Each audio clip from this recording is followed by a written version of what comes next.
Dealing with China's talent crisis? Now this is thoughtful.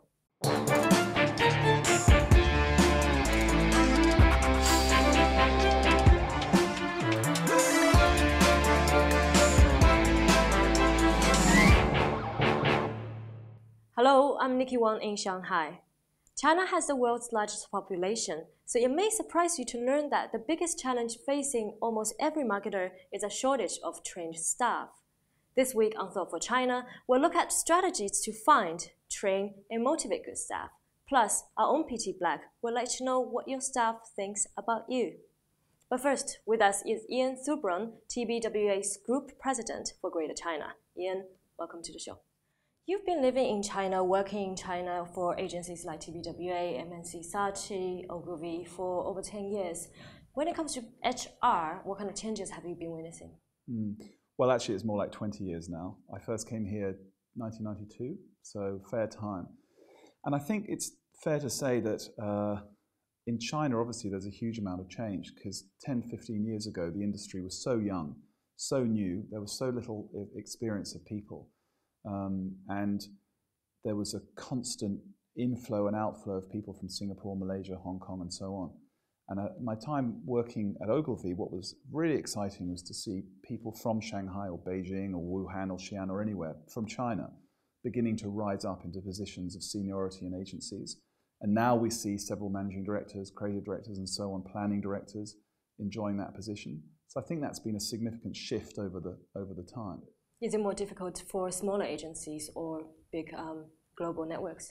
I think that's a very interesting question because in a smaller agency, and when I started MNC Saatchi here in China, we were bigger in Hong Kong, but China we were about 15 people. And it's a very personal thing. You don't have HR policy, you're the leader. Keeping the people productive and happy and working is your job, and it's almost family-esque in a way. When you're 200 or 300 or 400 people, HR personnel can get more systemized, of course. So you have payroll clerks and tax clerks and all that. But I think what you then find is that the head of the department takes on that responsibility for the smaller group. So my role is to make sure that all the different heads of departments have that same kind of philosophy and ethos, love of their people, understanding of what they want. I don't think you can do really deep people appreciation and talent management for 500 or 600 people. You know, poaching is a massive problem in China. And is there a line that you draw when it comes to raising salaries to match your competitors? We have a rigid guideline that when anyone comes and says to us, I'm leaving for money, we say, fine, goodbye. But what we hope to do is have the kind of relationship with people, both corporately, but also at that smaller, more personal level I mentioned earlier, whereby if they are genuinely thinking about going to do something else for a certain reason that is beyond just another agency and a bit more money, that we already know that and we've talked about that and we can kind of see if we can accommodate that. And that may sometimes be promotion, or it may sometimes be working in a different account group or moving sideways to go up if they can't go up somewhere else. But I don't respond to blackmail. I don't like blackmail. I think there is too much of it in this market. And someone said something very smart to me the other day. They said, if you're truly proud of your agency, you need to make it incredibly hard to join it and also incredibly hard to leave it. And if your staff think that all they have to do is come along and ask for a bit more money because they've got a job somewhere else, it's interesting. You've only got to say no a few times and it quickly goes around that we're not taking blackmail. What's the core difference between the Chinese employees here in your agency and employees you've worked with overseas? Elsewhere? Mm-hmm. The industry here is less than 20 years old. And when you look at Mad Men and you look back at the glory days of the 60s, or if you think about England and the creative renaissance of the mid-60s and the Saatchi brothers in the 70s. You mean you don't drink whiskey during the day? Not officially and certainly not on camera. But there's a heritage, there's a history, there's just a past that goes with the industry that just doesn't happen and doesn't exist here. And so I think oftentimes in China, because it's all so new, there's a lot more education, a lot more learning. There is a lot less that is intuitively known, that is our responsibility as more experienced practitioners it's not that it's hard, it's just that it's a lot newer. So I think that oftentimes explains the difference. And it's not only here. I was talking yesterday with the person who runs our office in Russia, the industry there is 10 years old. So they are literally in the first generation, whereas we're probably maybe 2.5 generations on. So I think it's the newness of it that defines that. And that, again, is changing as we proceed. Thanks, Ian. Now this is PT Black with a different perspective on the Chinese workplace. As much of the world struggles with unemployment, it seems like a bad joke to complain about a talent shortage. But it's not funny. Business in China is seriously hampered by the difficulty of finding, hiring, and keeping good talent. So China today is all about HR. Even the best ideas aren't worth much if you've got nobody to execute them. So, a slogan for all managers, with a hat tip to John F. Kennedy: ask not what your local team can do for you. Ask what you can do for your local team. Let's face it, if you're new to China, there's a lot you can't do, ranging from consumer insight to pop culture referencing to ordering your own lunch. China runs on relationships, 关系, and you don't have them, especially when it comes to clients here. Or if you've signed a 2-year contract and everybody knows your clock is ticking. You can, however, teach. You likely know quite a lot. You've seen more of the world. You've been trained to think broadly. You know how to inspire by linking to a strategic vision. That is your value to your team. You can't solve their problems, but you can help the team itself improve. So, dial down the firefighting and invest seriously in team development. Focus on importing your own company's global best practices and culture. Amidst the frantic, often short-sighted offices of China, that will earn you tremendous loyalty. And who knows, you may even extend that 2-year contract. Thanks, PT. With me now is Anita Cabell, leadership strategist and founder of Motive 8, Viveka Chen, chairman and CEO of Remarketing Group, and Kechi Lun, chairman and CEO of Low China. Welcome to the show. For today's young talent, what's more important, money or experience? The young ones, I think, well, it's always the money. I mean, if they are good, they know they are good, then, you know, they go for the money. So I think that is one thing that, well, it's legitimate.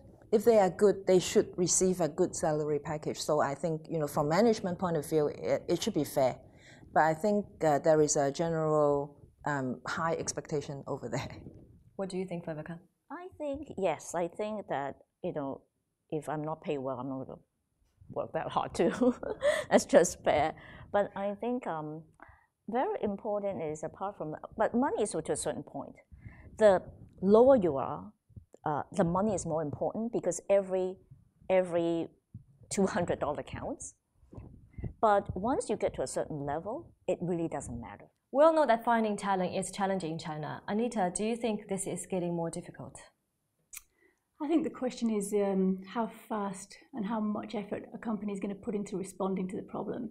I mean, if we keep doing the same things over and over again, hiring, firing, rehiring, you know, we're never going to solve the issue, are we? And I think, you know, Einstein said the definition of madness is doing the same thing over and over again and expecting a different result. You know, we've got to approach hiring and retention in a completely different way. And hey, we're from the communications industry, we can be creative. You know, how do you differentiate yourself in the market? How do you attract good people? How is China different from other markets? I think that China is actually not that different. I think recently, not recently, I mean, it's been a few years already, that I started looking at the young ones. I mean, I really like the young ones. In fact, I like people who are very, very experienced, that, you know, who can come on and be leaders of the agency, and also the totally inexperienced ones. The worst type are the people who are like so-called middle management, who love to delegate upwards and downwards. And if you recruit people fresh from college, you start training them, and they work in, you all dance in the same rhythm. And I think, you know, it will be a fantastic result. Actually, in my agency, I only interview my second layer, which is like 5 people, and all the interns and all the fresh graduates. So what can universities do better to prepare graduates for their career in the future? There are many aspects. I think probably is because many universities provide either advertising programs, marketing programs, or design programs. I'll talk about each one actually. For example, design. I'm really quite furious when I look at portfolios that people are concentrating on the techniques. I actually asked one interviewee that, what do you think is more important, the software or the idea? And she said 100% software. So I'm actually quite furious about the universities not nurturing. I mean, they're technical schools, but they're not nurturing the creative side of the students. In terms of advertising and marketing, I see a lot of confusion among the professors that they don't even know what exactly is advertising and what is PR. And the students are talking about, I want to be a copywriter because a copywriter can do planning. So there are a lot of fundamental things that they do not know.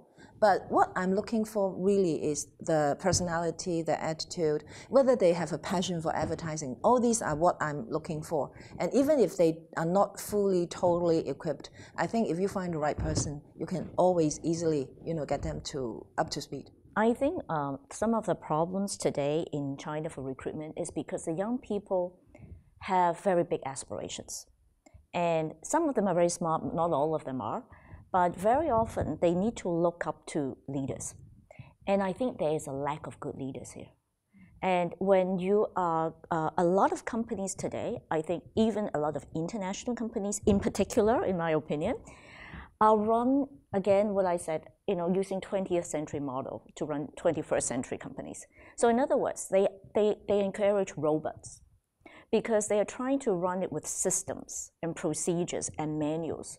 When today's young people want creativity, they want to have their own individual thinking, when most of this are not really encouraged. I completely agree. I mean, the amount of educational pressure we put on young people these days. You must be first in this, you must excel in this. By the time you get to your potential job, you're looking for something that represents all the hard work you've put in for the last 21 years. So, we owe it to young people to deliver on their investment. Knowing that the turnover is high in China, how much do you invest into training? Training is got to be part because you need to train the young people.